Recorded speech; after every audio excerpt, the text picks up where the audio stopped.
Moms. तर बऱ्याच आयांचा प्रश्न असतो की डिलिव्हरी नंतर आमचं पोट सुटतं, आम्ही हेल्दी होतो, खूप जाड दिसतो, तर परत मेंटेन कसं करायचं. आता तुम्ही माझ्याकडे बघू शकता, मी आहे ट्विन्स मॉम, पण माझ्याकडे बघून असं वाटणार नाही की मी ट्विन्स मॉम आहे. आणि माझे जे बेली फॅट्स आहेत ते सुद्धा अगदी काहीच दिसत नाही, वाटत सुद्धा नाही की माझं सी सेक्शन झालेलं आहे आणि मी ट्विन्स बाळांना जन्म दिलेला आहे. अगदी स्लिम अँड ड्रीम माझी परत तब्येत झालेली आहे. तर मी तुम्हाला सांगणार आहे की मी कशी कशी केअर घेतली होती आफ्टर डिलिव्हरी माझ्या स्वतःची. आता सध्या मला स्वतःकडे बघायला वेळ मिळत नाही, त्यामुळे तब्येत माझी बारीक झाली. पण आफ्टर डिलिव्हरी आपल्याकडे वेळ असतो, कारण आपलं बरंचसं काम हे आपली आई बहीण घरातले मेंबर्स आपल्याला मदत करत असतात. त्यावेळेस थोडंसं स्वतःकडे लक्ष दिलं की आपण आपोआप आपल्या रिरुटीनवरती येतो असं मला वाटतं.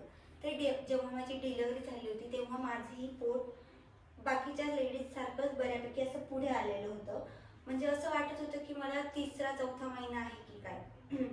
परंतु जेव्हा मी 6 दिवस ॲडमिट होती आफ्टर डिलिव्हरी, तर माझे जे डॉक्टर्स आहेत ते मला डेली येऊन जेव्हा चेकअपसाठी यायचे तेव्हा ते माझं पोट दाबत होते, जेणेकरून जी काही घाण गर्भपिशवीमध्ये असते ती खाली जाण्यास मदत होते. त्यामुळे आपलं पोट थोडंसं कमी प्रमाणामध्ये दिसायला लागतं. त्यानंतर मी घरी आल्यानंतर स्टिचेस जेव्हा काढले 13व्या 14व्या दिवसानंतर, त्यानंतर मी काय केलं की जे बाळाचं बाळंत असतं ते मी डेली पोटाला बांधायची, जेणेकरून आपलं पोट दाबलं जाईल आणि रिशेपमध्ये येईल. प्लस मी खाण्यापिण्याची व्यवस्थित काळजी घेतली होती. व्यायाम तर आपल्याला काही करता येत नाही, पहिले 2-4 महिने आपल्याला थोडंसं त्रास होत असतो, त्यामुळे व्यायाम काही मी केला नव्हता. परंतु मी जे बाळातू असतं बाळाचं ते पोटाला बांधायची आणि मी बेल्ट घेतला नव्हता, बाळातच बांधायची. विनाकारण कशाला पैसे खर्च करायचे ना, जर आपलं काम बाळादाने पण होतंय तर उगच बेली बेल्ट का म्हणून घ्यायचा. तर बाळात पोटाला मी 13व्या 14व्या दिवसानंतर जेव्हा स्टिचेस काढले होते तेव्हा ते बांधायची.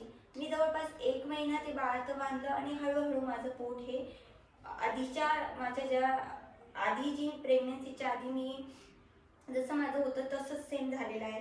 तुम्ही बघू शकता, माझ्याकडे बघून वाटत सुद्धा नाही की मी ट्विन्स मॉम आहे. मी तुम्हाला माझ्या बाळाचा फोटो दाखवते, व्हिडिओ दाखवते, यांची मी मॉम आहे. आणि कुणाला वाटत सुद्धा नाही की मी 2 बाळांना जन्म देऊन पुन्हा आधीसारखी एकदम माझ्या रुटीनवरती आलेले आहे. तर बाळात बांधल्यामुळे माझं पोट मध्ये गेलं असं मला वाटतं. आणि जे मला